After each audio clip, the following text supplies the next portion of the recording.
Oh, there it is. There it is. Hi, everyone. Isn't it nice to have Monk back?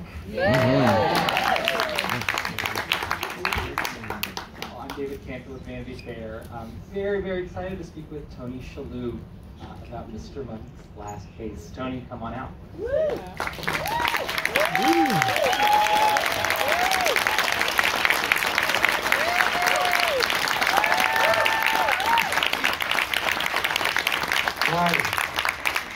Hi all, thanks for having me. They love Monk, the people, they love Monk. Yeah. What's not to love? It's true, it really is true. Well, Tony, let's talk about this return to a really iconic character. I believe you described the prospect of doing so as initially daunting, but that you found getting back in his rhythms somewhat natural. Can you talk a little bit about that process of beginning this journey and how you found your way back into Monk? Right. Well, we wrapped the series in '09, so 14 years really before we started shooting this, and this whole idea of revisiting it came to fruition. During COVID, we did this public service announcement. The USA NBC people wanted to do a public service announcement about COVID. Thought Monk would be a good spokesperson, so we got the few of the cast together, and we just did it as a kind of a lark, a one-off really. And then we discovered that the reaction to this PSA was so big and so so then everybody thought, well, maybe COVID has given us a good kind of opened a door to given us a compelling reason to see where this character is after all this time. So we, Andy Breckman, our show creator, showrunner, writer, came up with a really good idea, really good pitch, this story, and then it all just unfolded. We shot it in 1 month, we shot it in the month of May, so it was like 20 days of shooting, 21 maybe. But my involvement was really probably a year before that, because I'm a producer and everything. I was, as the other producers were, weighing in on the script and the story, and talking about casting, and talking about where we were going to shoot it. That took up a lot of oxygen. We ended up shooting it in Toronto, which kind of turned out to be a good thing, because the writer's strike had started and the actor strike was pending. So it was scary. It was scary for me to get back to it, because as much as I loved the company, and I'm going to turn my chair. As much as I love the cast and everyone involved, we felt like we ended the series on such a high note. We felt good about the two-part finale. The ratings were very, very good. And I was worried that maybe we leave well enough alone, and unless you can, I kept saying, unless we can match or beat where we left off, this is a risky proposition. We don't want to come in under what we accomplished at the end of that 8th season. And sure enough, the writers stepped up, and everybody got the team back together, and we felt like we had something that was good enough to honor 125 episodes that we had originally done. In terms of making it better, giving it that added scope that you talk about, one thing that struck me about this the first time I watched it was the dramatic weight of it compared to this series. Did you find playing those notes a little bit more intense maybe? How did you find that slight tonal shift? Yeah, definitely we went darker in this movie and we went to some, poignant, emotional, high emotional places in the series, but nothing to match this. at first, the idea sounded a little bit, maybe off-brand, I guess you'd say. But the way Andy Breckman pitched it was sort of genius, really. He pitched it to all of us by saying, he actually invoked It's a Wonderful Life. The movie It's a Wonderful Life. He said, look, this is a holiday movie, heartwarming, American classic holiday movie, which is about a guy who, the premise is a guy wants to kill himself. And so that just made this make a lot of sense to us.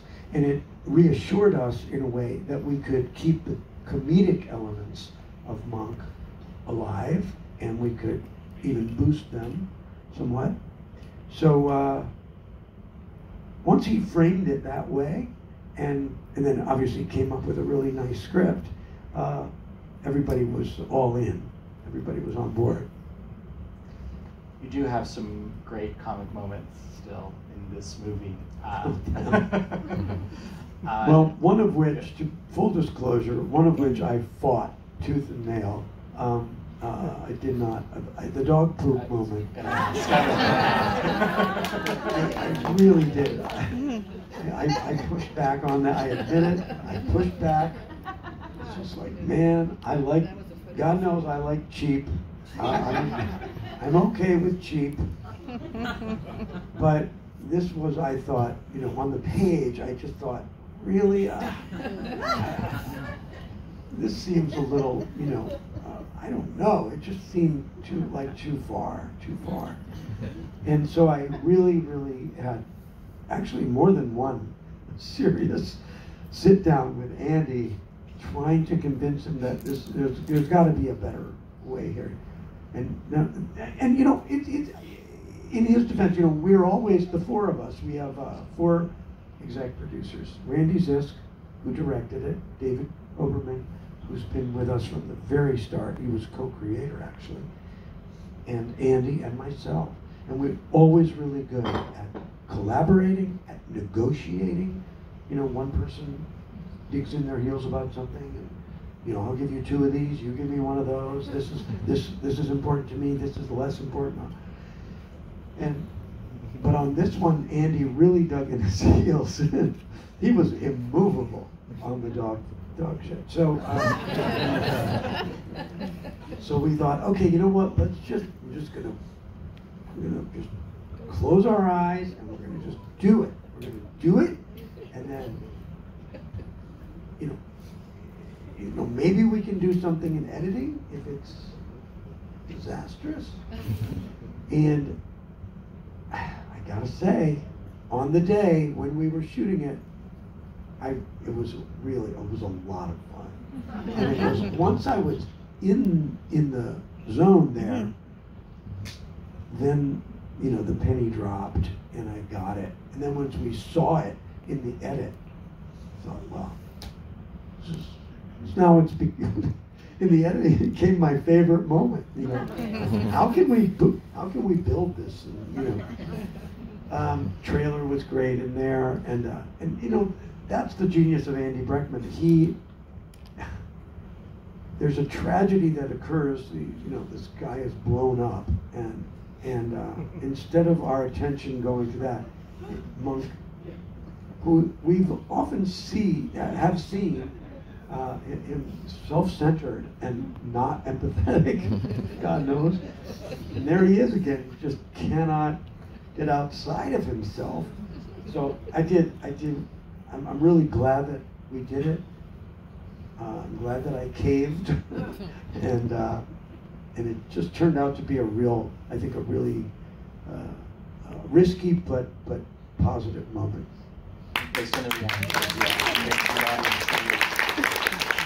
And I gotta give props to props, because they came up with this.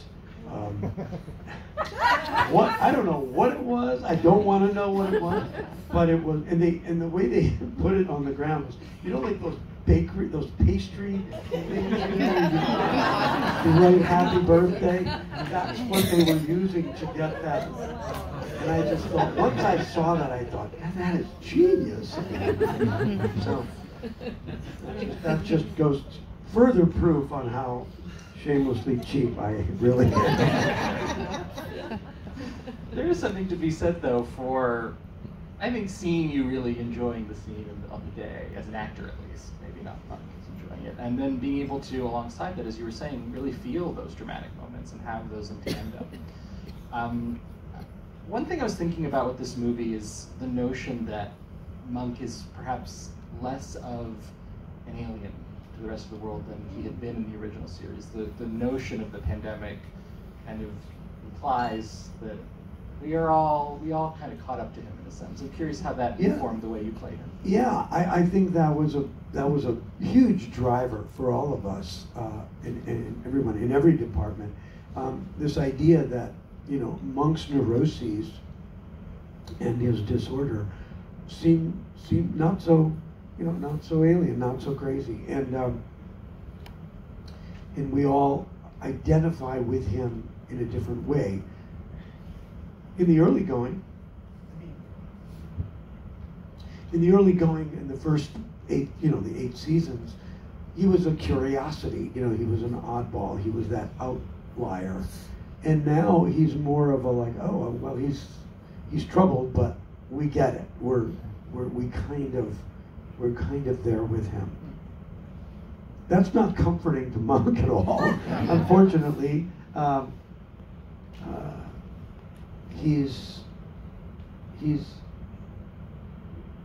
troubled by the fact that everyone else is kind of gotten onto his train, or many people have gotten onto his train. Did it inform the way you approached his physicality as all, it's what we could call tics, like given that he is occupying maybe a slightly different space relative to the rest of the world? Well, that wasn't one of the factors. For me, what I was really focused more on, what I was focused more on physically was just the notion that, he's 14 years older, and God knows, when we ended the show, I was no spring chicken anyway. So, and I talked to the writers about this. I said, less running, please, less stunting, kinds of things here. Not just because I didn't want to do it, but because the character can't, he cannot function the same way he did when when we left him. So I was really more, how do I wear the mantle of the weight of all of that time, and not just the passage of time, but what that passage of time has wrought, which was, not working as much, certainly not working regularly, not having his support system, Stottlemyre, Natalie, even Disher, not having any of those people around him. He still has Dr. Bell, but and Molly is there, but not his co-workers. And the work was always the thing that kept him, that got him out of bed in the morning, and kind of got him moving. And so that what did that? How did that translate to the physicality of the character? Added, the weight of that being that much less active in his work and that much more sedentary, and then this whole story is about him kind of breaking out of that in a way, breaking through that. Yeah, along those lines, there's also this theme of reflection and looking back, which is very related to aging. What about that did you connect to in the character? Oh, sure. I mean, everything at my age, at Monk's age, everything is history. Everything is. There's so much more behind you than there is ahead of you, of course. And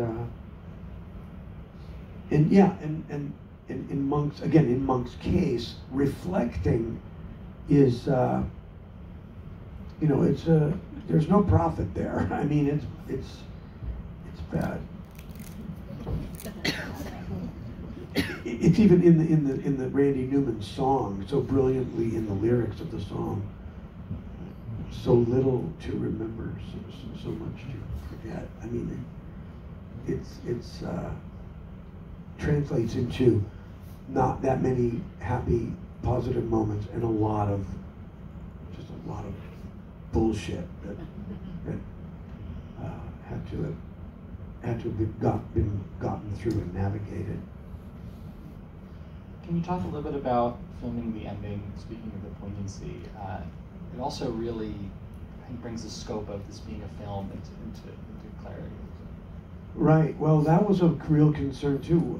That when I read it, because I love the idea, but I was thinking in the old paradigm. You know, when I read it, I thought, ugh, this is, unless we use CGI or something. You know, we never had the budget or the time really during the series to do this kind of a thing.